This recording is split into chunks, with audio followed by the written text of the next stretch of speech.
sama dengan cinta yang sedang patah atau kandas. Itu benar. Perjalanan pertama. Apakah itu mengulang masa itu ya? Kalau misalnya mungkin banyak orang yang mengira motivasi atau dorongan saya melakukan perjalanan ini ataukah cikal bakal ya namanya kalau misalnya Iya, bermula dari ya sebenarnya sih cikal bakalnya bukan karena tentang masalah cinta, asmara atau segala macam tentang patah hati apa atau galau lah. Iya. Sebenarnya juga bukan hal seperti itu sih kalau saya bilang. Iya. Hanya saja ya pada dasarnya nih saya ini orang memang suka jalan. Jalan ya, cuman tiba-tiba ya suka dadakan lah. Dalam keadaan yang nggak bisa ditebak, pengen jalan jauh. Jadi mungkin banyak orang mengira itu wah saat ini lagi galau nih, saat ini lagi ada masalah nih. Padahal pada dasarnya tidak. Memang suka seperti itu. Suka seperti itu ya. Kadang-kadang dadakan ya, giliran tambah danger baru ya. Tolong. Ada yang kepepet tuh kehabisan duit. Gitu lah. Karena kan beberapa kejadian Mas Ani ini juga pernah ke Berau sendirian karena juga soal patah hati sih lagi. Ini sudah menjelaskan bagaimana proses perjalanan di rumah Mas Brengos ini. Proses dia ternyata tidak ada motivasi, cuman lebih kepada mereview bagaimana dia sudah sebelumnya pernah ke Jakarta. Nah, ini yang kita ingin tanyakan lagi. Sebelum berangkat itu apakah sudah meminta restu atau ada orang yang paling dekat selain kawan yang dikomunikasikan? Misalkan nih, Bang, aku pengen jalan ke sini nih. Ya, minta restu, mohon doanya gitu. Semoga selamat dan kembali sampai tujuan dengan keadaan sehat. Jadi saya dari rumah sampai di Malang baru ada orang yang tahu. Sebelumnya itu nggak ada sama sekali orang tahu, entah itu teman terdekat, entah itu keluarga, entah siapa, teman kerja, siapapun nggak ada yang tahu kecuali pas saya sudah sampai di Malang. Di Malang itu pun ada orang-orang sini yang tahu, teman yang tahu karena kebetulan saya cuma nanya jalan, jalan alternatifan. Jadi waktu itu saya pengen ngarah ke suatu tempat wisata di Malang itu. Dan kebetulan jalan yang mau saya lewatin itu ada razia. Nah, kalau mungkin saya sendirian sih, bisalah cari ngakal-ngakal gimana supaya nggak ketemu razia ya kan, atau bisa ngelewatin razia tapi tetap selamat. Cuman kebetulan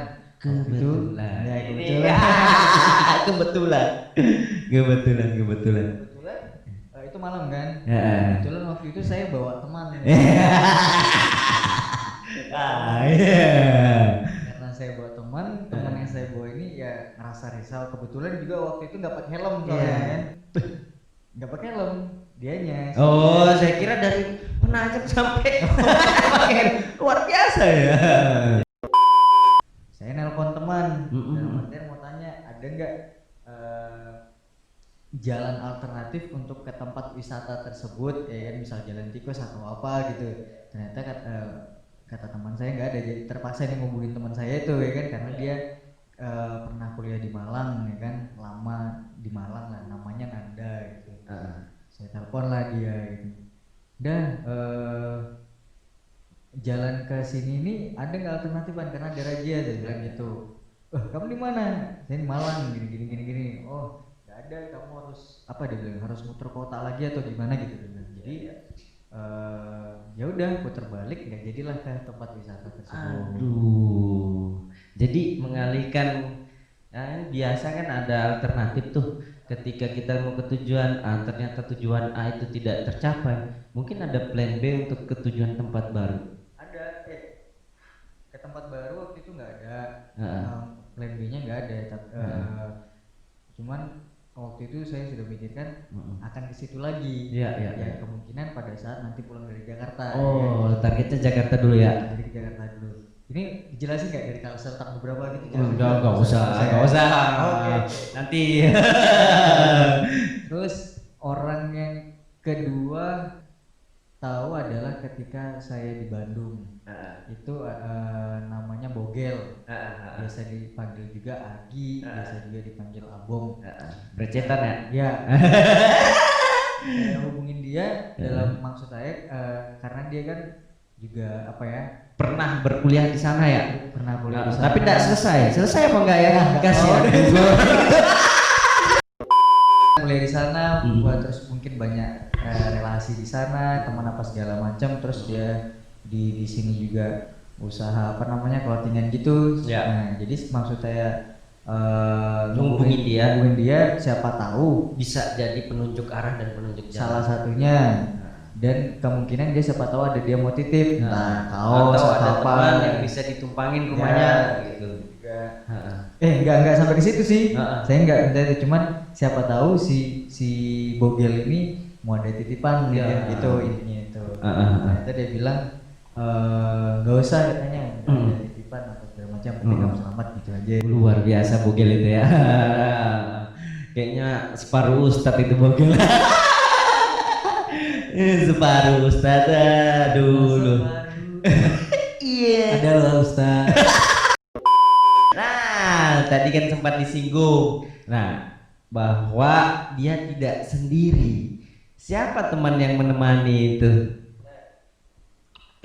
Temen itu ada, cuman pas saat di Malang aja. Oh, pas di Malang. Malang aja. Jadi pas saya kan dari Malang ke Jogja nih. Saya dari Malang ke Jogja sampai seterusnya sampai ke Jakarta itu sudah sendirian. Sendirian ya. Jadi temen itu cuma di Malang itu aja. Kenapa nggak ikut nemanin gitu? Wah, nggak bisa diganggu ya. Bahkan ada snapgramnya yang mengatakan bahwa kita tes dulu dia, kita uji dulu mentalnya seorang perempuan ini, yang dia sambil jalan kaki, Mas San ini sambil dorong motor. Itu kayak apa ceritanya itu sambil dorong motor? Jadi itu di pertemuan kedua. Ya, itu pertemuan kedua yang mau ke tempat wisata tersebut yang sebelumnya kita nggak jadi datengin itu. Jadi tempat wisatanya itu namanya, dia ini di Kota Batu namanya. Kota Batu itu wilayah kota di dalam Kota Malang. Dan nama tempat wisatanya itu Paralayang. Itu Paralayang. Jadi Kota Batu itu menurut saya adalah kota daerah pegunungan ya. Jadi dingin gitu ya. Salah satunya dingin ya. Malang pun dingin juga. Terus kemudian tempatnya ini selalu nanjak-nanjak, entah itu perkampungan, entah itu pasar, entah apalah segala macam. Pokoknya ada tanjakan aja ya. Ada tanjakan. Luar biasa Malangnya dengan segala keeksotisannya. Benar. Terus yang ke arah tempat wisata Paralayang itu tempatnya nanjak.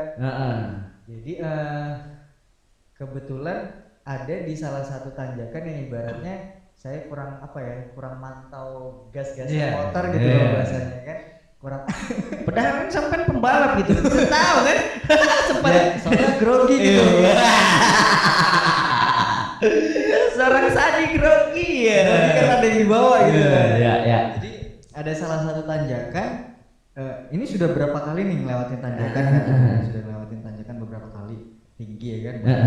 Terus ada salah satu tanjakan yang saya entah faktor grogi kan, entah faktor apa yang jadi saya mantaunya itu kurang, ibaratnya kalau bahasanya itu kurang ngepas. Kurang pas. Jadi motor itu kayak nggak kuat gitu naik nanjak gunung. Bukan gitu. karena bobotnya yang agak lebih besar. Ternyata senangnya agak ada ya. Jadi di tanjakan yang itu yang saya bonceng ini mutusin sudahlah turunin aja. Itu karena juga saya berpikirnya ya daripada dia lebih takut atau terjadi apa-apa, mending ya udah turun. Jadi saya turunin dia, saya selesaikan dulu motor sampai ngelewatin tanjakan itu. Saya taruh motor dulu, terus saya jemput dia karena lumayan agak jauh ya kan. Jadi biar dia agak tenang gitu, biar dia gak terlalu capek itu jalan kakinya kan. Saya jemput. Panik juga ya. Biar romantis. Aku makan gratis dong. Tadi nggak bisa naik. Setelah tanjakan berikutnya sudah pakai motor terus sampai ke tujuan tempat wisatanya itu alhamdulillah sampai. Tadi sudah menggambarkan seorang perempuan tadi. Siapa sih sebenarnya perempuan ini? Apakah dia orang penajam apa memang dia dikenal di DM melalui Instagram? Atau dia memang pemuja rahasia yang kemudian memberanikan diri saya adalah ini gitu di Instagram Mas Hani? Kalau tentang siapa dia, sebut saja dia itu seorang kerabat. Kerabat. Untuk siapa dia ya kan? Tentang dia orang mana, kalau saya boleh jawab,